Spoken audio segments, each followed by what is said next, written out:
Yo fui víctima de la FARC, donde la FARC me asesinaron a mi hijo, ¿cierto?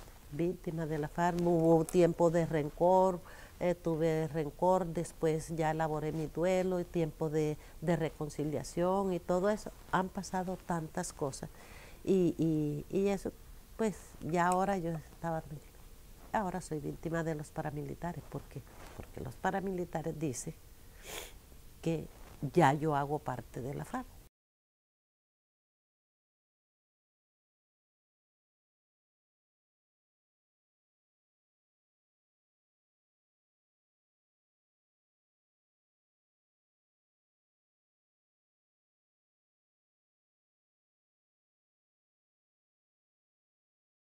No, es que con este también iba a estar más frío. Eso dicen.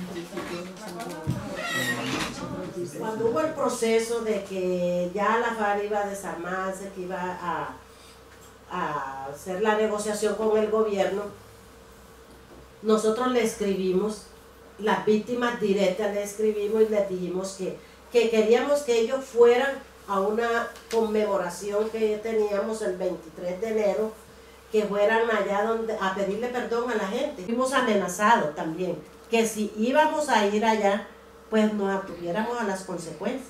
Pero de todos modos nosotros fuimos.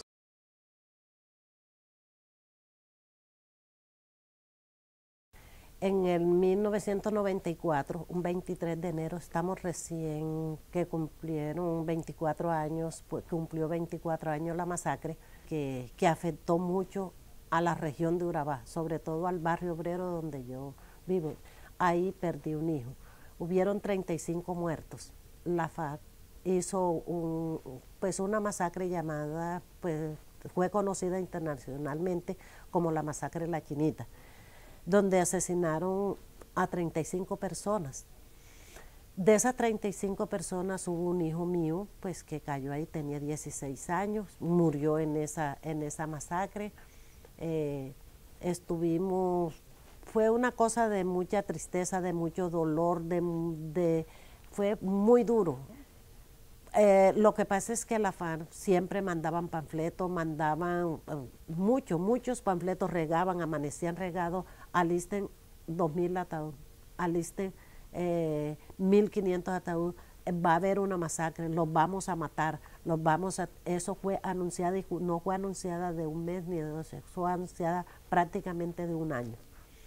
Y nosotros era una guerra psicológica, nosotros estábamos afectados psicológicamente en la comunidad del obrero.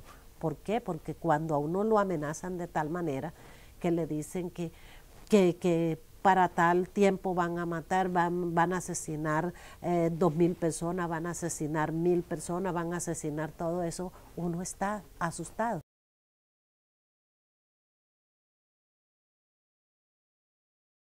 Duré un año triste, llorando, mi muerto, llorando a mi hijo y eso, pero después reflexioné y dije, es que si me quedo llorando todo el tiempo no puedo, no, esto no puede seguir así. Entonces fue cuando ya tomé la decisión de reclamarle al Estado, porque eso fue una masacre anunciada. Las víctimas le reclamamos a la FARC porque ya hacía tanto tiempo y como estaba en el proceso de negociación, en pleno proceso de negociación con el gobierno, le pedimos a la FARC que fuera al barrio obrero para ese 23 de enero.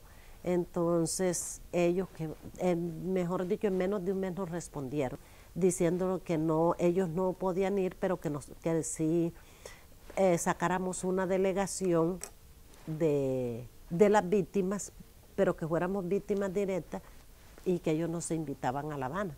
Antes de irnos enseguida recibimos una amenaza, que si íbamos allá, que nos atuviéramos a las consecuencias. A mí eso me enfureció, a mí eso me dio, que yo creo que a mí el conflicto me ha vuelto como más fuerte, será, no sé, eso me ha motivado para hacer eso, me dio, entonces las compañeras dijeron, no vamos, nosotros no vamos. Yo le dije, si no va ninguno de ustedes, voy sola. Pero yo sí tengo que ir allá porque yo tengo que hablar con la FARC y decirle por qué me mataron a mí. Pues ahí en la reunión nos miramos y enseguida otras dos compañeras más dijeron, nosotros también vamos a acompañar. La primera vez que fuimos fue de reclamarnos y ellos de decirnos y cosas fue. Entonces quedamos para ir la próxima vez. Fuimos la próxima vez ya para mirar cosas de proyecto, cosas de mirar de reparación de las víctimas, ya fue con FARC Gobierno y todo eso. Tuvimos la oportunidad de reunirnos con Victoria Sandino y ahí no podíamos dejar de hablar de lo de la mujer, porque nosotras, las tres que fuimos, éramos mujeres, entonces dijimos, no, nosotros apoyamos y hablamos de este proceso que lleva con las mujeres y hicimos unos aportes. Otra vez volvimos, entonces ya con el gobierno, ya fue para acordar que ya iban a hacer el proceso de reconciliación con el barrio obrero, ya con toda la comunidad. Pues no toda la comunidad, porque en mi barrio somos 26,000 habitantes, es un barrio muy grande. Ellos fueron a pedirnos perdón, a pedirle perdón al barrio por lo que hicieron.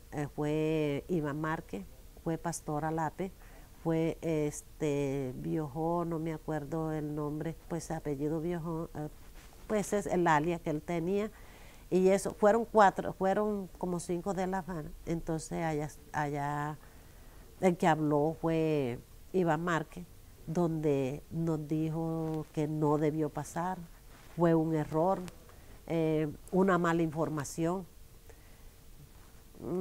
Bueno, muchas disculpas, cierto, muchas disculpas, pero nosotros también tuvo un encuentro privado con las víctimas. En ese encuentro privado era donde ellos nos iban a responder. Todo el mundo fue como a poner esa queja. Yo estaba ahí con mi marido cuando me lo mataron y se me desplomó de los brazos, yo me metí debajo de la mesa. Entonces todos fueron a contar y a decirle la experiencia, lo que habían vivido ese 23 de enero cuando le habían asesinado a su familiar. Entonces fue como de eso, pero sin pelea, sin nada, y estamos dispuestos a perdonarlo, pero ustedes no tienen que prometer que no lo van a volver a hacer, que no van a coger un fusil, que esas armas las van a entregar y que, bueno, ellos dijeron, les prometemos todo, pues las cosas, pero teniendo en cuenta que nosotros, que la gente se puede equivocar y que el perdón es una cosa que nace.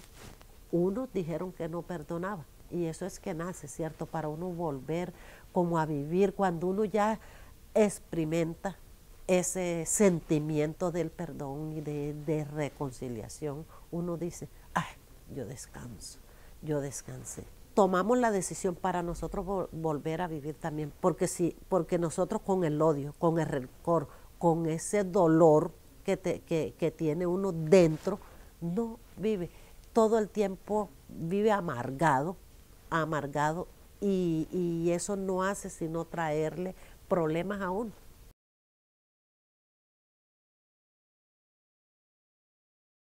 Han pasado tantas cosas y eso, pues ya ahora yo ahora soy víctima de los paramilitares. ¿Por qué? Porque los paramilitares dicen que ya yo hago parte de la FARC, que yo soy, y mi familia hace parte de la FARC. Mi hijo, tenía un hijo que estaba aspirando a la circunscripción especial de paz, a un escaño en la Cámara. Entonces, ese es el candidato de la FARC.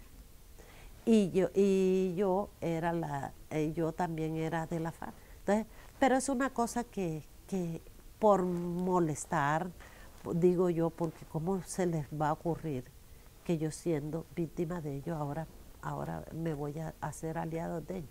Y hice un proceso que fue un proceso de sanación también para mí, de liberación para mí, de liberación para y las compañeras que estuvimos ahí, que hacemos parte de Comupaz y de todo eso. Entonces hicimos ese proceso, pero no es porque hacemos parte de la FARC. No, no es eso. Entonces esa es la amenaza que tengo ahora en estos momentos. A la gente no le gusta que otros lideren un proceso muy grande. A mí me han dicho, usted fue capaz, porque no solo yo estaba ahí, habíamos otras personas, pero yo era la que encabezaba. Entonces usted fue capaz de traer a la FARC acá sin un arma. Así me han dicho, la gente se sorprendía.